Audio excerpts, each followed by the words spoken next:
दिल को छू लेने वाली कहानी। एक बार की बात है।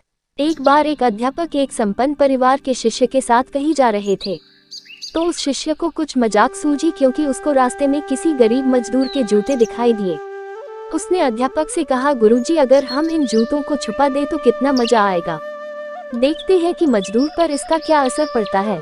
अब उसको तो मजाक सूझ रहा था, लेकिन गुरुजी ने कहा कि नहीं, गरीब इंसान के साथ इस तरह का भद्दा मजाक करना ठीक नहीं है। उसने कहा, क्यों ना हम इन जूतों में कुछ सिक्के डाल दे और देखें कि इसका इस गरीब मजदूर पर क्या प्रभाव पड़ता है।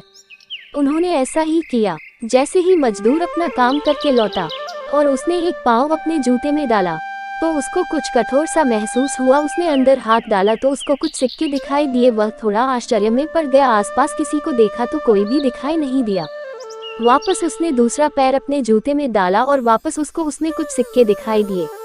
अब दोनों जूतों के सिक्कों को उसने अपने हाथों में रखा और प्रभु की तरफ इशारा किया, है प्रभु, पता नहीं किस भले मानुष ने ये सिक्के मेरे जूतों में छुपाए हैं, लेकिन जिसने भी छुपाए हैं उसको मेरी दुआ है ताकि इन पैसों से मैं अपने बच्चों और पत्नी के लिए कुछ खाना और दवाएं ला सकूंगा। और इतना बोलकर वह चला गया।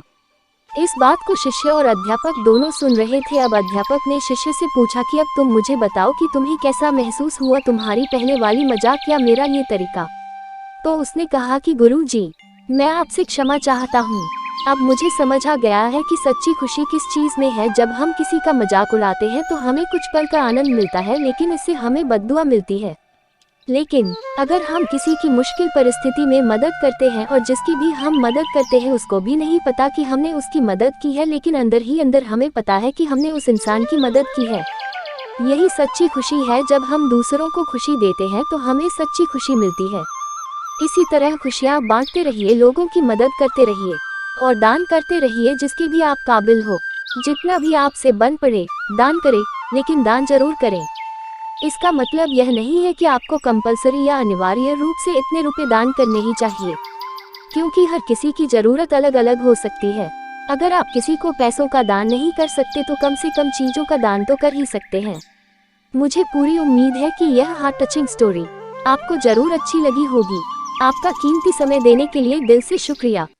इस वीडियो को एंड तक देखने के लिए धन्यवाद। अगर आपको ये स्टोरी अच्छी लगी हो तो चैनल को सब्सक्राइब करना ना भूलें। मिलते हैं नेक्स्ट वीडियो में।